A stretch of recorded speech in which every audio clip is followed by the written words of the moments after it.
Fala pessoal, hoje aqui mais um vídeo do canal, quem fala com vocês é o Cadu. E hoje eu vou gravar um vídeo do quadro Minhas Histórias sobre o Flash do Grant Morrison e do Mark Millar, aliás. Eu já ia falar Mark Waid por causa da grande fase do personagem. Esse encadernado aqui, ele traz basicamente o que seriam as férias do Mark Waid, como muita gente diz. O cara foi lá, tirou umas fériasinhas do título do Flash, onde ele ficou basicamente quase 10 anos escrevendo o personagem, e chamaram essa grande dupla criativa. Acho que todo mundo que já parou para ler quadrinhos, querendo ou não, acabou escutando o nome de Grant Morrison e Mark Millar. O Grant Morrison, que é famoso por quadrinhos de metalinguagem, onde basicamente você tem que ser aquele cara que entende de tudo de literatura, cinema e tudo mais, para entender o que esse cara tenta colocar num quadrinho. Enquanto Mark Millar é famoso por fazer quadrinhos cinematográficos. O que seriam esses quadrinhos? Aqueles quadrinhos que o cara já faz pensando, uma hora isso daqui vai virar um filme no cinema. E acabou que, querendo ou não, o Mark Millar sempre cumpre com os objetivos dele. Você vê aí Kick-Ass, que é um quadrinho que ele escreveu, virou dois filmes. O Velho Logan, que é um quadrinho, aquele quadrinho que o Wolverine se torna um idoso, virando um filme, querendo ou não, com certas liberdades criativas, porém bebendo da fonte original dele. E você acaba pensando, cara, o que aconteceria se juntassem esses dois? E esse quadrinho aqui do Flash mostra isso. Há pouco tempo eu estava assistindo vídeos no YouTube, porque eu gosto de ver as avaliações de outros youtubers de quadrinhos, onde falaram que o Mark Millar e o Grant Morrison, nos anos 90, eram grandes amigos. Esse quadrinho é dos anos 90. E com o passar do tempo, os dois acabaram criando uma rixa ali e hoje em dia não trabalham mais juntos, né? Mas vamos focar nesse material aqui, não vou falar da biografia desses dois grandes autores. Do que se trata esse material? Aqui você vai ver as aventuras do Wally West, que era o Flash nesse período, um tanto quanto interessantes, por assim dizer. Muita gente, quando vai falar desse material, acaba menosprezando ele, falando que é um quadrinho com pouca inspiração, são histórias assim divertidinhas e tal. Eu já não acho. Eu olhei esse quadrinho um tanto com uma outra ótica, por assim dizer. Geralmente, quando você vai ler quadrinho de super-herói, acaba que a galera meio que se emociona um pouco e te recomenda quadrinhos um tanto quanto mais pesados. Você tem o Cavaleiro das Trevas, do Batman, o Watchmen, do Alan Moore, dentre outros, que são obras assim esplêndidas, são basicamente as pilastras que sustentam o gênero. Mas você também tem que ter um panorama geral daquela história que vai te satisfazer na hora. Aqui, você durante a semana você vai acabar comendo salada, mas no final de semana tu vai querer comer uma comida um pouco menos saudável, por assim dizer. E acaba que essa história é mais ou menos isso, né? Aqui você pega nos 3 arcos e 2 histórias que tem ali entre eles, você pega basicamente o que esses dois autores eram famosos na época. Você tem aqueles elementos da Era de Prata que o Grant Morrison adora usar e o ritmo cinematográfico do Mark Millar. Eu vou dizer para vocês que ficou uma fusão muito bonita de se ver.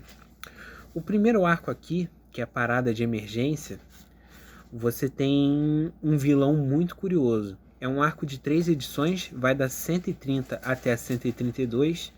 E aqui ele começa no seguinte: você tem um ataque na cadeia e ele é perpetrado por um uniforme vivo.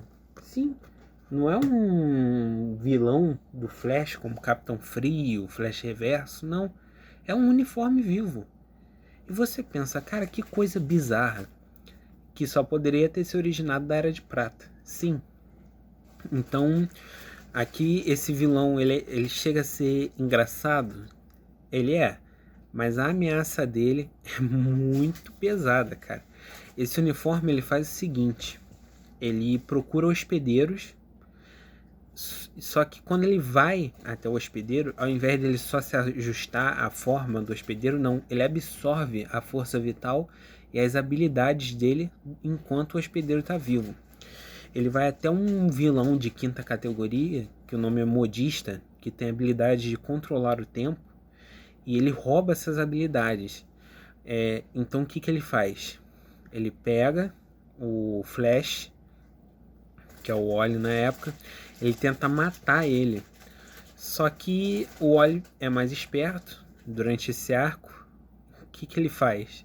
O Wally desacelera as forças, o corpo dele, até parecer que ele não tem nenhuma força vital no corpo. Não tem respiração, não tem batimento cardíaco. O uniforme se convence que ele está morto e envia ele para o passado, para basicamente falar assim pro Flash: você tem 1 hora de vida. E isso é muito bizarro, mas funciona muito bem, porque basicamente você inicia a história assim: o uniforme aparecendo no meio da cadeia. A arte aqui é do Paul Ryan, que é muito boa.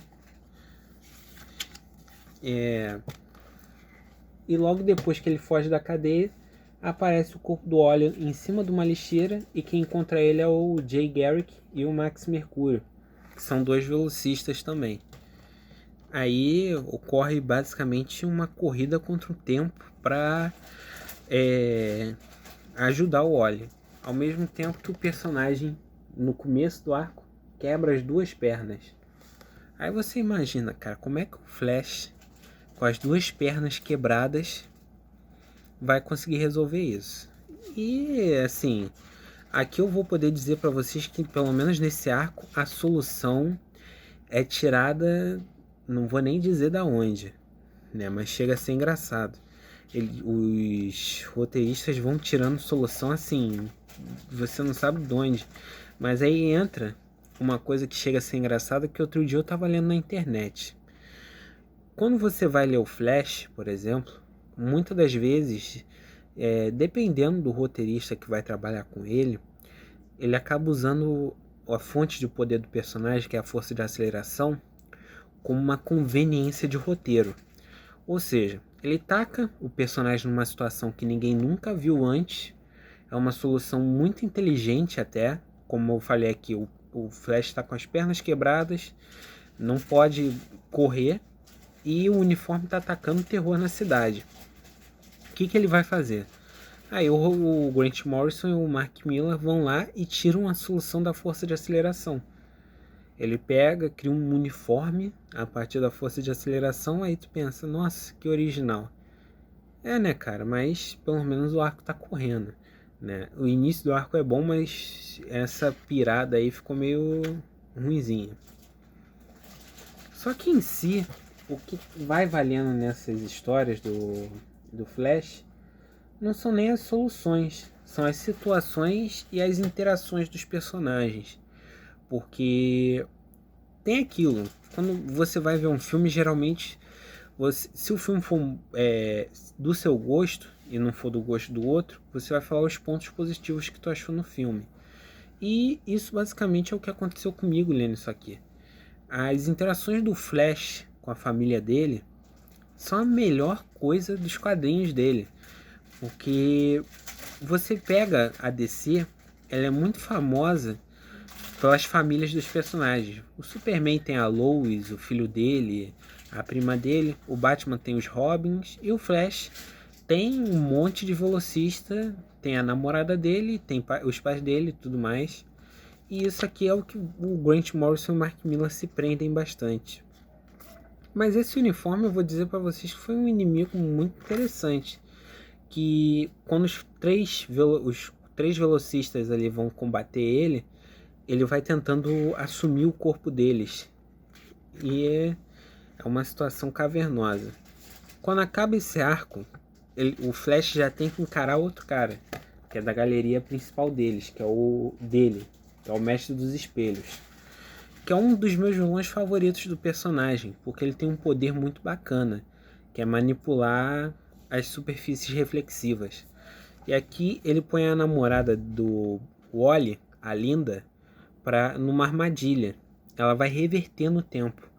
Ela vai reverter até a inexistência em 15 minutos. Aí o Wally tem que resolver essa solução nesse tempo. Essa solução não, essa situação nesse tempo. E é muito legal. Eu achei que aqui, a partir daqui, o encadernado começou a engatar para situações onde realmente os roteiristas trabalhavam a situação com a mente mesmo.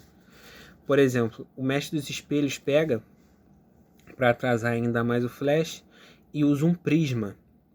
O que é um prisma? Quando você joga uma luz sobre um prisma, ele reflete várias cores diferentes. Provavelmente a galera que gosta de Pink Floyd tem um álbum deles que tem uma capa que tem um prisma onde bate uma luz e sai luzes de cores distintas. Aí o Wally pega, passa pelo prisma e sai um monte de flash colorido. É muito engraçado isso, cara. Aí cada cor tem uma emoção diferente. O vermelho, por exemplo, quer matar o Mestre dos Espelhos. O azul quer descobrir a situação. Tem o roxo, que é medroso, e por aí vai. Parece até aquele filme Divertidamente. Só que essas histórias são dos anos 90. Divertidamente é da década de 2010. Então tem uma diferença ali de quase não, de 20 anos só. Aí o Mestre dos Espelhos usa e abusa de truques de espelho mesmo. Por exemplo, ele faz parecer que a cidade está pequena e o Flash está gigante. E por aí vai. E o Wally vai descobrindo através da habilidade de observação. Porque para quem não sabe, a maioria dos caras que assumiram o manto do Flash, eles são cientistas. Então acaba que é uma habilidade que eles gostam de usar nas histórias. Aquela observação. Ah, essa situação tal seria impossível. E por aí vai. Eu gostei dessa história. Eu achei ela muito boa. Particularmente é a minha segunda favorita. Só perde para a próxima, que é a 134, que vai focar no primeiro Flash, que é o Jay Garrick, que é aquele Flash com a panelinha na cabeça. Aqui ele vai estar conversando com um vilão antigo dele, que é o Pensador, que está com câncer. Está com câncer do tamanho de uma maçã no cérebro. Logo, o personagem que tinha habilidades de controle mental. É irônico. Aqui ele vai ficar visitando esse vilão constantemente. Ele que também já é um cara idoso. Aí você vai vendo o dia a dia dele. Ele querendo comemorar as bodas de casamento dele com a esposa, a Joan. Dando entrevistas falando sobre como é ser um herói já de idade. Visitando amigos que fazem parte da Sociedade da Justiça, que é aquele grupo de heróis que agiu na Segunda Guerra Mundial. E basicamente aqui tu tem uma das cenas mais tristes para mim, é quando ele vai visitar um dos ex-colegas dele, que é o Johnny Trovoada. O Johnny tá sofrendo de Alzheimer. Ele tá atrás de um capacete que dava habilidades ao Pensador, para ver se esse capacete ia solucionar o câncer do personagem. Aí ele vai atrás de todos os membros da equipe. Ele vai na escola, dá palestras, conversa com o Wally. Aqui ele assumiu por um tempo porque o Wally tinha que descansar por causa do problema nas pernas, devido às primeiras histórias. É uma história que basicamente te remete ao que seria a aposentadoria, né? Essa história discute bastante o que acontece quando um cara larga o ofício dele de muito tempo, né? Como é que ele é tratado, como é que ele é visto pela sociedade. Isso é muito bacana. Essa vivacidade que as histórias do Flash trazem é muito boa. Eu gosto como eles desenvolvem o relacionamento amoroso de todos os Flash. Do primeiro aqui, que no caso é o foco da história, que é o Jay, tem a esposa dele há muito tempo, uma companheira de vida. Eu acho que toda pessoa que pelo menos quer viver a vida ao lado de alguém almeja esse tipo de relacionamento. É muito bacana. E tem uma lição final muito importante, que como o Jay Ele é um cara que ele tem muita esperança de ajudar o próximo. Ele acha o capacete, só que o vilão dele basicamente quer morrer já tá cansado. É uma doença que afetou muito a vida dele. E ele fala: olha, em toda a tua carreira de super-herói, tu tem que ser mais humilde, cara, porque tu não vai vencer todas. Você tem que aprender a deixar as coisas acontecerem. E o final é bonito, que ele tá com a esposa dele. Eu gostei, eu fiquei meio emocionado com isso.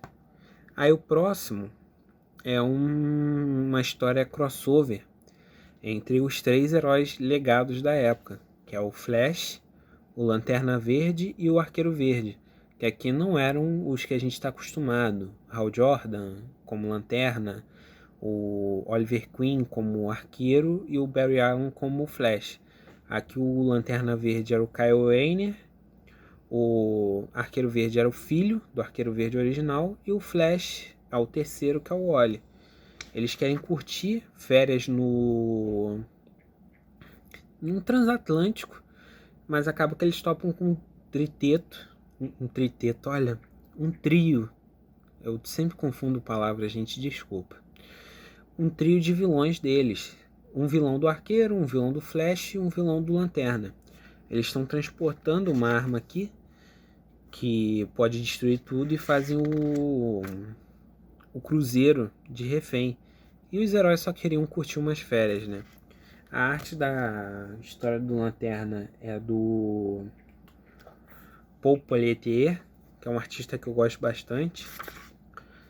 Eu gosto da arte dele até no título do Aquaman, no último arco do Geoff Johns. E a interação entre os três personagens é muito boa. O trio de roteiristas, porque cada edição é do crossover, são 3 edições, é escrito pelo roteirista dos respectivos títulos. O trio de roteiristas trabalha muito bem a interação entre esses personagens.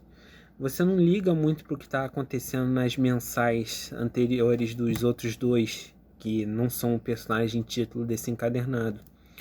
Então você acaba curtindo. É uma amizade muito bacana, a interação entre eles é muito boa.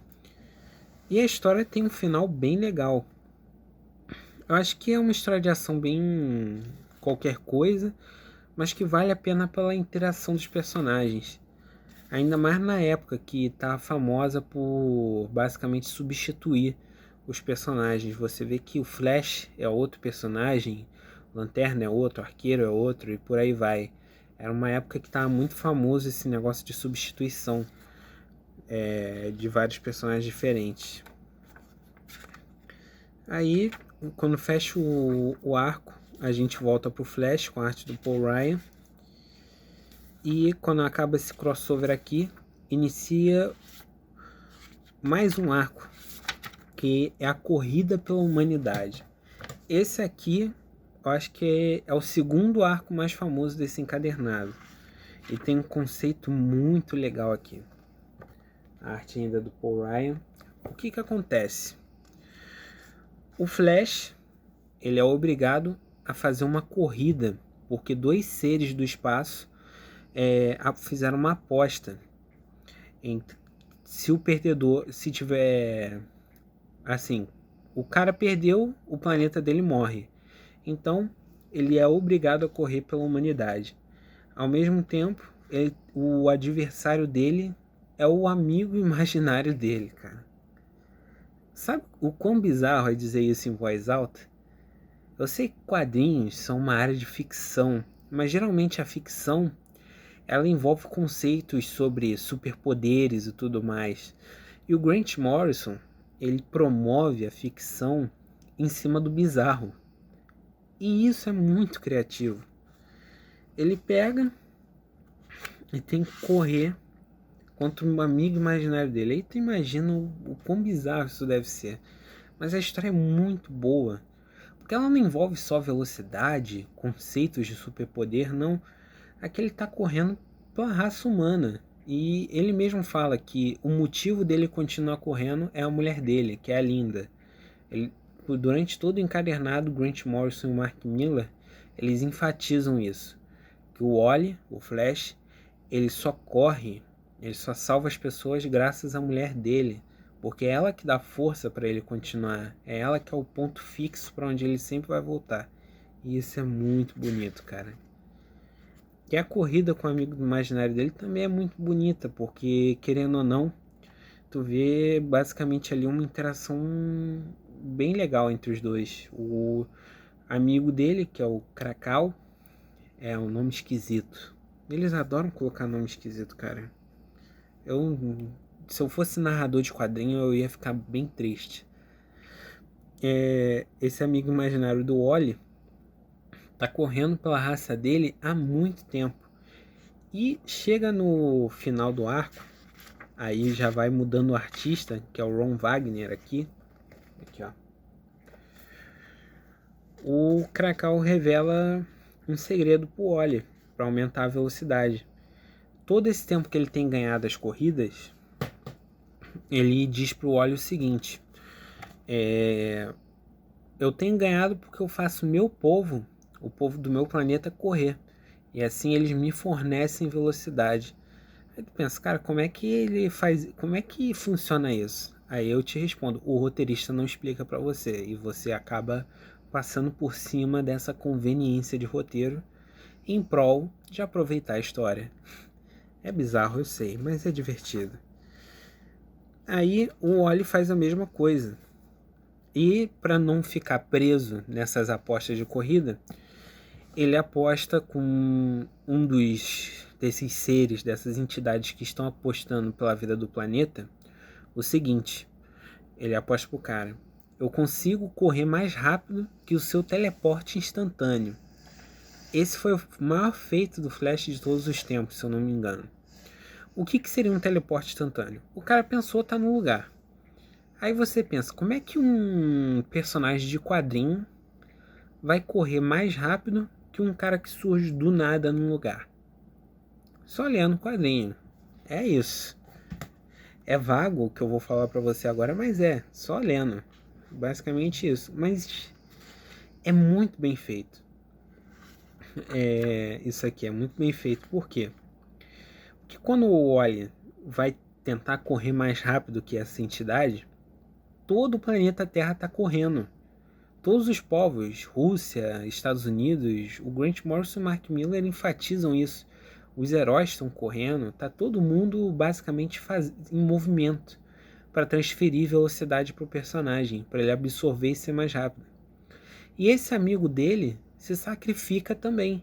Então ele ganha uma velocidade absurda para esses personagens deixarem a Terra em paz e para ele não precisar servir mais a esses personagens. É muito bom o final dessa história, muito bonito. Eu gostei. Aí a gente já engata pro terceiro e último arco aqui, que é o Flash Negro.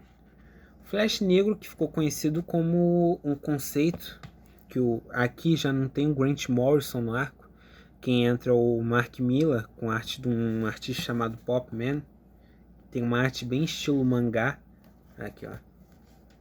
Eu particularmente achei essa arte muito feia, né? Mas fazer o que, né? Tudo em prol da leitura. Mas é um arco muito bom. Aqui a gente é apresentado ao conceito de morte dos velocistas desse universo. O que seria essa morte? Seria basicamente tu ver um cara com super velocidade e você tem aquele leve pensamento tipo assim, esse cara é tão rápido que ele pode correr da morte. O que o roteirista tem a ideia? Vamos criar uma morte pro cara que corre rápido. É um pensamento simplista? Sim, com certeza, é um pensamento muito simplista. Mas particularmente eu gostei. Aqui o arco já inicia com uma fatalidade. Você pensa que quem morreu foi a namorada do Wally, a Linda. Aí no fim do arco, aí na edição seguinte, que é a edição do meio, você tem o enterro dela e ele desistindo da carreira de Flash. Mas nem por isso o Flash Negro desistiu de pegar ele. Não é um visual criativo para a morte dos velocistas, porém é um visual que impõe respeito. Eu acho que quando você vai apresentar um antagonista desses numa história, você de certa forma tenta desenvolver algo que seja à altura, né, do que ele representa. Então acaba que ficou bem. Aí você tem todo um desenvolvimento do óleo de luto para namorada dele ter morrido, mas o que acontece? Ele vai ter que voltar uma hora ao arco, ao manto, né? Porque o herói sempre tem aquele clichê nas histórias.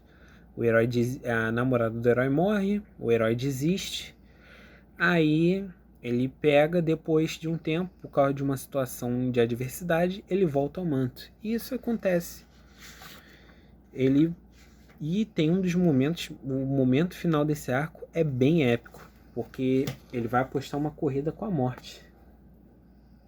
Ele começa a correr do Flash Negro. Ele pensa o seguinte: eu vou pegar e vou apostar uma corrida com ele para, se eu ganhar, ele vai deixar eu em paz. O que ele faz? Ele começa a correr através do tempo. Ele viaja para o futuro. Ele vai viajando, vai correndo, vai correndo. E quando chega lá, o que acontece? Não tem nada. Se não tem nada, não tem morte também. Ou seja, o Flash Negro deixa de existir. E, para completar, ele acaba viajando no tempo e resgatando a namorada dele. Ou seja, basicamente todo o drama que iniciou o arco acaba não servindo para nada a não ser apresentar esse antagonista. E, para fechar com chave de ouro, tem um pedido de casamento. É bem final de novela da Globo, cara. E eu gostei disso aqui. E a gente tem uma pequena história com desenhos do Ariel Olivetti, que vai narrar o Mark Millar, que é o escritor do quadrinho, conversando com o Flash, perguntando uma história que tivesse 10 páginas que valesse a pena publicar do personagem.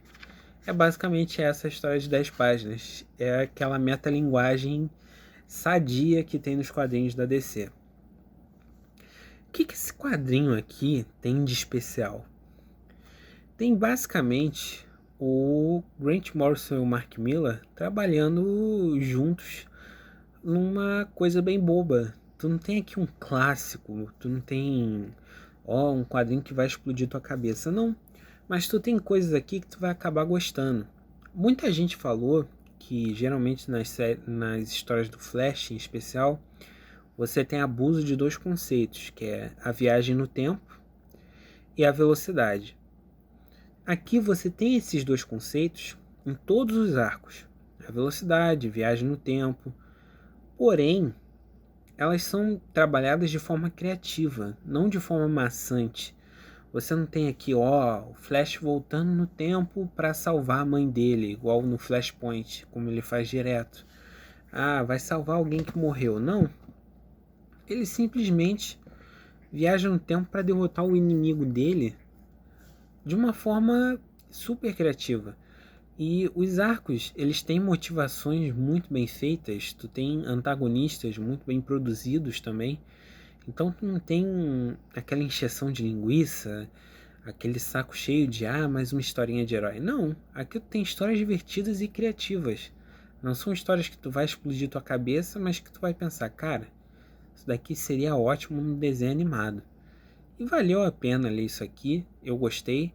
E para quem não tem dinheiro, assim como eu, para acompanhar a saga do Flash, né, que você não sabe até que número vai acabar, você quer ler uma aventura divertida do personagem, de um material de qualidade dele, isso daqui vale muito a pena sim. Vale a pena, porque é um volume único, você não vai precisar comprar nada depois nem nada antes, você entende isso aqui do início ao fim. Então tu não se perde em nada. É por isso que eu acho que esse encadernado vale bastante a pena. Porque são histórias boas, divertidas, valem a pena ser lidas. Nossa, fiz um discurso fenomenal aqui. Mas que você não vai se perder em nada, né? Vale a pena isso aqui. Eu gostei, é um encadernado que tem coração, né? Como alguns críticos gostam de dizer.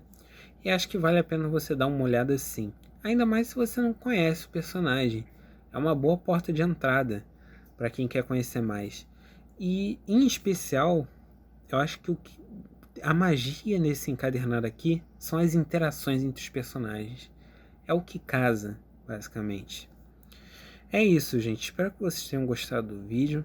Comentem outra coisa do Flash que vocês queiram ver no canal, que eu tenha acesso, que eu não tenha que me prender em uma coleção enorme e tudo mais. Falem aí, deem ideia. E deem ideia também de outro personagem da Liga da Justiça que vocês queiram ver mais no canal. Aquaman, Lanterna Verde, Mulher Maravilha. Aliás, Mulher Maravilha seria uma ótima pedida, que é uma personagem que eu quase não tenho contato de leitura. É isso, gente. Valeu, obrigado e tchau, tchau.